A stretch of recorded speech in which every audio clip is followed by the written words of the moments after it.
اور ایک اور بہت اہم خبر ہے، طلاق جی ہاں، بھارتی رائٹر پاکستان آئے تھے اور فیض فیسٹیول کے لیے تشریف لائے تھے، اور جاوید اختر نے پاکستان کی سرزمین میں ہی پاکستان مخالف بیان دے دیا جو سوشل میڈیا پر وائرل ہو گیا، کافی شور مچا، اس پر ٹویٹس لوگوں نے داغے اور بہت ساری سیلیبریٹیز جنہوں نے اپنے اپنے رد عمل کا اظہار کیا، بولا کہ ہمارے کچھ سٹارز ان کے قدموں میں بیٹھے ہوئے تھے، ان کو ایسے نہیں بیٹھنا چاہیے تھا جب ایک شخص آپ کی سرزمین پر آ کر آپ ہی کے خلاف بیان دے رہا ہے۔ اور پھر انڈین میڈیا نے اس کا ڈھول بجایا، جاوید اختر کو بلایا بٹھایا، جاوید اختر نے کہا کہ جب میں نے یہ بیان داغا تو اس وقت تو لوگ تالیاں بجا رہے تھے، خوش ہو رہے تھے، ان کو ایسا لگا سچ بول رہا ہوں، جبکہ وہ ایک پاکستان مخالف بیان تھا۔ اس پر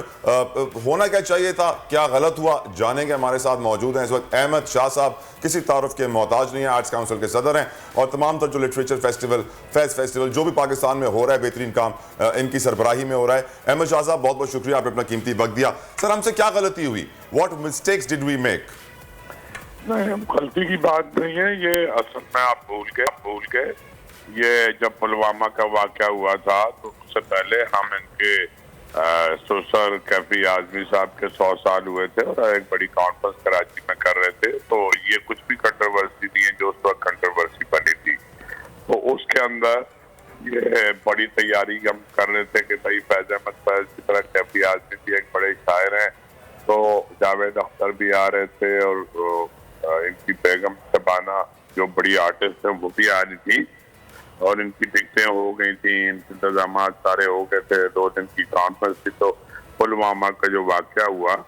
کشمیر میں تو اس پہ انہوں نے بہت ہی ایک زہریلا بیان داغ دیا، اور اس پہ کیفی اعظمی کی پرانی ایک نظم تھی اپنے انڈیا کے فوجیوں کے نام وہ لکھ دی، اور مطلب اس سے کوئی بہت زیادہ زہریلا۔ تو اس کے جواب میں نے ایک پریس کانفرنس کی، حسینہ معین زندہ تھی، وہ میرے ساتھ بیٹھی تھی، اور طلعت حسین صاحب، اور میں نے ان کو جواب دیے اور میں نے انہیں بتایا کہ انہیں مودی دہشت گرد نظر نہیں آتا، انہیں کشمیر میں جو کچھ ہو رہا ہے وہ نظر نہیں آتا، انہوں نے باقی مائنورٹیز کے ساتھ جو کچھ ہو رہا ہے انہیں بچرب گجرات نظر نہیں آتا، 20-25 ہزار سے زیادہ مسلمان مار دیے۔ اور میں نے تو یہ بھی کہا تھا کہ ہم بڑے بزدل تھے کہ ہم چپ رہے، اور ہم اس بات پہ چپ رہے کہ ہم امن پسند قوم ہیں اور ہم چاہتے ہیں کہ ہندوستان اور پاکستان میں امن ہو۔ صحیح۔ تو میں نے بہت زیادہ تو اس کا بہت ری ایکشن آیا تھا، ہماری بہت زمانہ ٹھیک ہے، بالکل بہت ری ایکشن اس وقت بھی آیا تھا اور ابھی بھی بہت ری ایکشن آ رہا ہے۔ بہت سارے لوگ تو یہ سوال اٹھا رہے ہیں کہ ان کو ویزا کس نے دیا، یہ بھی تو پتہ کیا جائے کہ ویزا ان کو کس طرح سے مل گیا، جب یہ ماضی میں بھی ایسے بیانات داغ چکے ہیں تو پھر ان کی آمد اور ان کا ویزا ان کو مل جانا یہ تو کسی طور ٹھیک نہیں تھا۔ دیکھیے میں ذرا سا اس جذبات کی رو میں کبھی بھی یہ نہیں چاہوں گا کہ دیکھیں ویزا پاکستانی حکومت نے دیا اور بالکل ٹھیک دیا، اگر جو بھی جنہوں نے بھی ویزا دیا وہ مسئلہ نہیں ہے، ان کو کیا پتا تھا کہ وہ آ کے، میرا خیال ہے کہ جو منتظم تھے ان کو پہلے سے اس کا اندازہ ہونا چاہیے تھا، اور جنہوں نے یہ فیسٹیول کرایا اور خاص طور پہ جو ان کو انٹرویو کیا تھا جنہوں نے کیا انہوں نے اپنی بات کی تھی اگر زہریلی، تو جو ان کو انٹرویو پاکستانی کر رہا تھا اس نے ان کو کنفرنٹ بالکل بھی نہیں کیا، بلکہ ایک چھت پھاڑ قسم کی کلیپ میں نے سنی اس کے اندر۔ تو آئی تھنک کہ کسی بھی قیمت میں چاہے ہم فیسٹیول ہوں چاہے ہم بڑے فن خواہ ہوں تو ہم اپنے ملک کے اوپر کمپرومائز نہیں کر سکتے کسی بھی قیمت پہ۔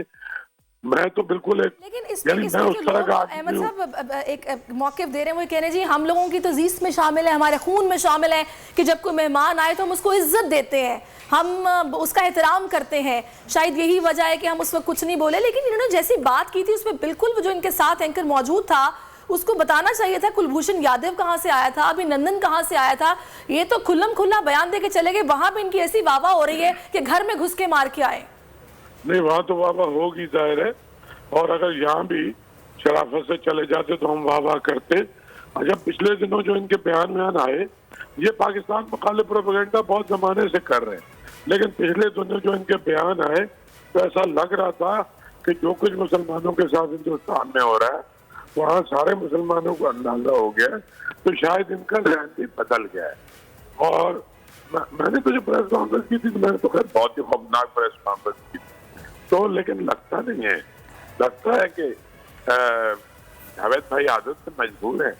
اور جب آپ اور یہ نہیں مہمانوں کی عزت کرنی چاہیے، لیکن کیا کوئی حملہ کرے آپ کے ملک کے اوپر تو اس کو پھر عزت سے خالی کر دیں آپ کہ جی آئیے ادھر لال قلعہ یہ آپ لے لیجئے اور یہاں بہت بہت شکریہ، بہت بہت شکریہ احمد شاہ صاحب، صدر آرٹس کاؤنسل۔ ایک بات واضح ہے کہ مین کو سوچنا چاہیے جب بھی وہ کسی ایسی شخص کو بلاتے ہیں دشمن ملک سے اور اس کو پلیٹ فارم پرووائڈ کرتے ہیں کہ یہ کچھ بھی کہہ سکتا ہے، اسے پہ کوئی کنٹرول کسی کا بھی نہیں ہے، باتیں کچھ ہوتی ہیں، ان کی حرکات و سکنات کچھ ہوتی ہیں، یقیناً سوچنے کی ضرورت ہے کہ ہم یہ غلطی دوبارہ نہ کریں۔